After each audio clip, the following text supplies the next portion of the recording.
Eu tenho visto aqui, senhor presidente, muitas pessoas falarem em democracia, em Estado democrático de direito.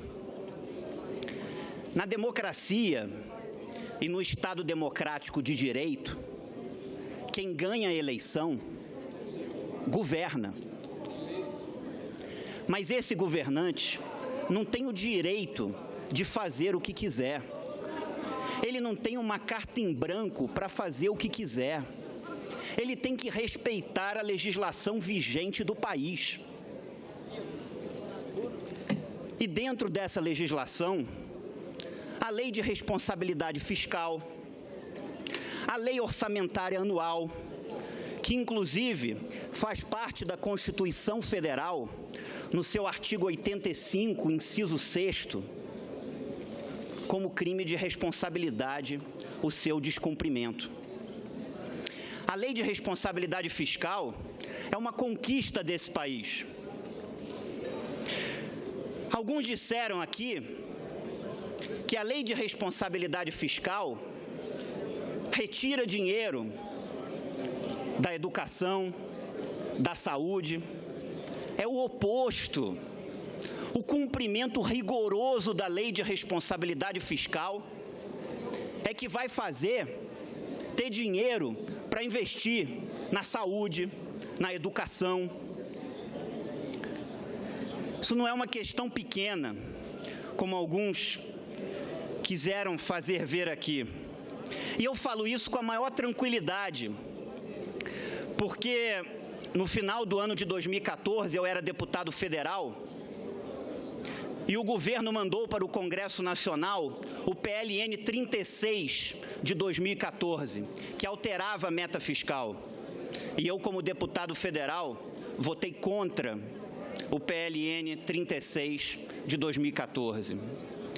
Como senador da República, no final do ano de 2015, o governo mandou para o Congresso Nacional o PLN 5 de 2015, que alterava a meta fiscal de 2015, alterando uma meta de superávit de 55,3 bilhões de reais para um déficit de 119,9 bilhões de reais. Volto a dizer, um superávit de 55,3 bilhões de reais para um déficit de 119,9 bilhões de reais. Aqui, houve um acordo do governo com uma parte da oposição para aprovar o PLN 5 no final de 2015. Mas eu, como senador, votei contra esse projeto que alterava a meta fiscal.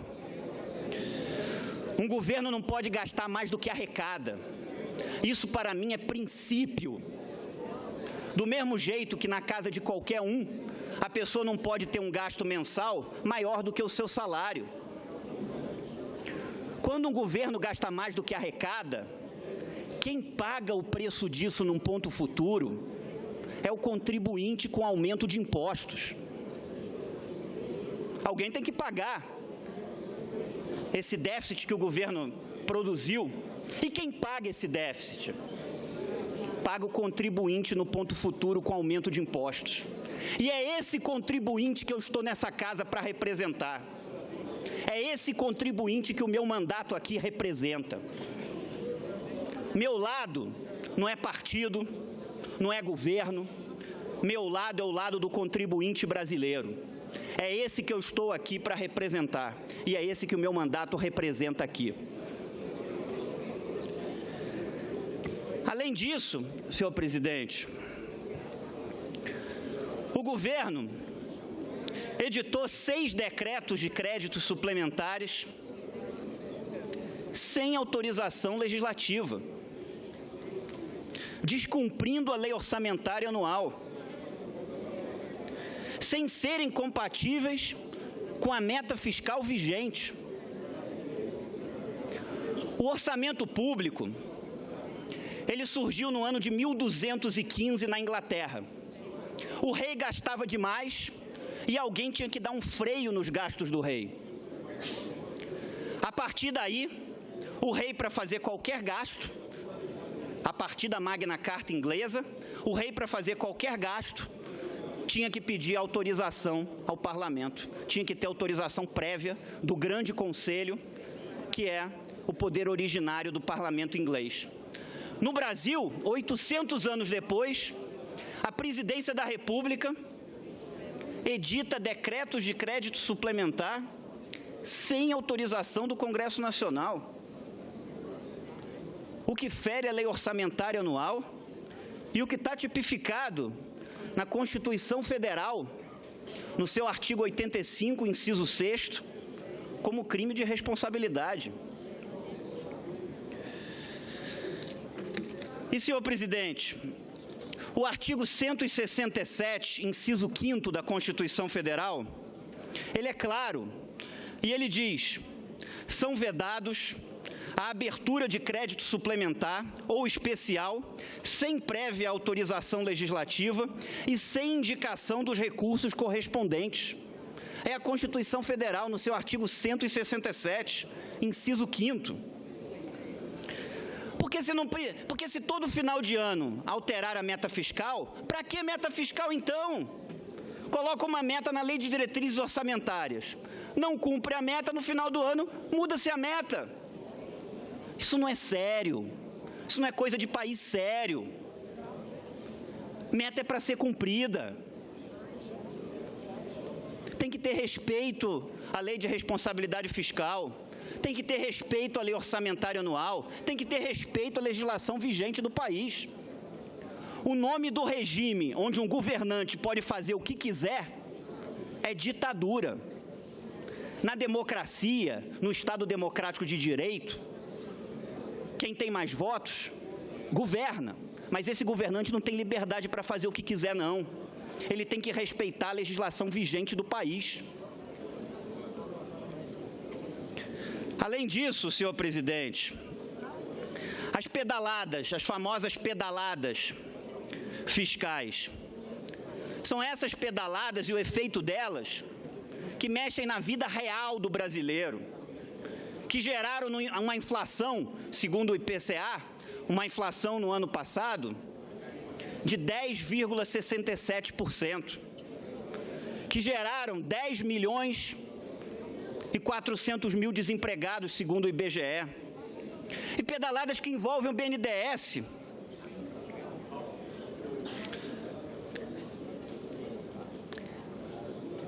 O presidente do BNDES, o senhor Luciano Coutinho, disse nessa casa, no dia 14 de abril de 2015, numa audiência pública na Comissão de Assuntos Econômicos, que só nos anos de 2013 e 2014, o BNDES aplicou 3 bilhões do dinheiro público brasileiro na Venezuela, outros 3 bilhões em Angola, mais 800 milhões em Cuba.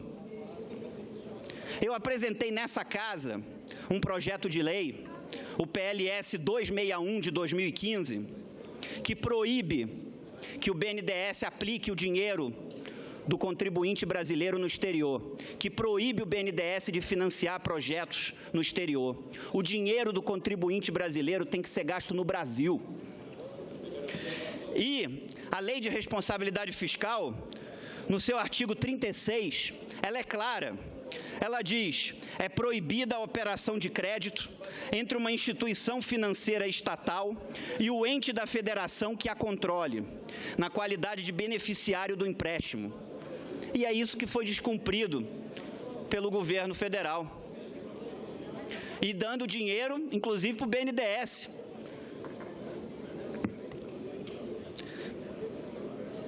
Nós não podemos aceitar que o dinheiro do contribuinte brasileiro seja aplicado no exterior.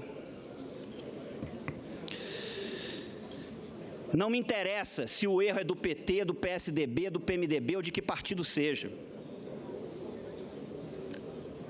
Ninguém é melhor do que ninguém nessa vida, mas se há um erro e algo que lese o contribuinte, isso tem que ter uma punição, sim.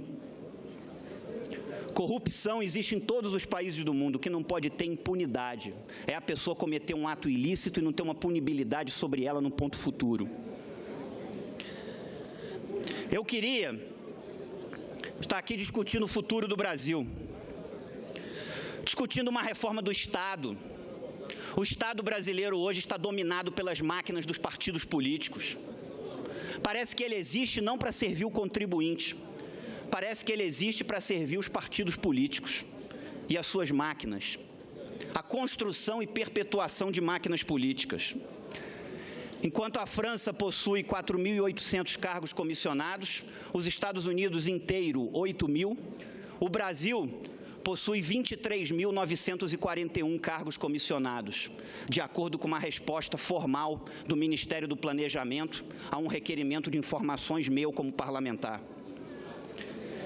O Brasil precisa discutir uma reforma do Estado que introduza meritocracia no serviço público, que introduza um sistema de metas e resultados.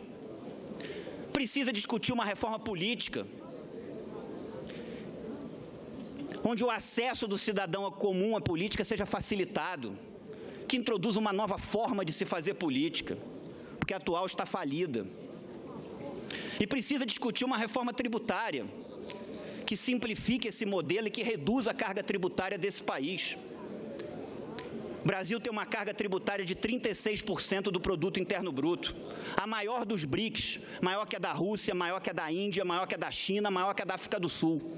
Eu não posso acreditar que todos esses países conseguem dar conta das suas responsabilidades com uma carga tributária menor do que a brasileira e o Brasil com uma carga tributária desse tamanho não consiga.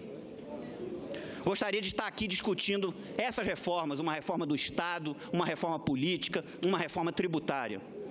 Mas estou aqui cumprindo a minha responsabilidade diante de ver o descumprimento por parte de um governo da Lei de Responsabilidade Fiscal e da Lei Orçamentária Anual. Quero, senhor presidente, aproveitar que essa sessão aqui está sendo vista pelo Brasil inteiro para também aproveitar esse espaço para dizer uma coisa. Com essa crise, eu vi alguns veículos de comunicação nos últimos dias e alguns parlamentares aqui no Congresso Nacional dizerem que Brasília é uma cidade corrupta. Brasília não é uma cidade corrupta, não. Corruptos são os governos, são os políticos, são os parlamentares, mas não a cidade. A maioria esmagadora da população do Distrito Federal, a maioria esmagadora da população de Brasília é formada de pessoas honestas, pessoas de bem, pessoas trabalhadoras e que não merecem ser chamadas de corruptas Brasil afora. Isso eu tenho que dizer aqui. E, aliás, é essa mesma cidade que recebe tão bem vocês aqui, que acolhe tão bem cada um de vocês aqui. Brasília não é uma cidade corrupta. Brasília é uma cidade que tem a maioria da sua população formada de pessoas de bem e pessoas honestas. Corruptos são os governos, são os políticos, são os parlamentares, mas não a cidade. Diante disso, senhor presidente, dos argumentos que eu expus aqui, o meu voto em face do descumprimento da Lei de Responsabilidade Fiscal e do descumprimento da Lei Orçamentária Anual, que na Constituição Federal, no seu artigo 85, inciso 6º, se constitui como crime de responsabilidade, o meu voto é pela admissibilidade do processo, é a favor da abertura do processo de impeachment. Muito obrigado.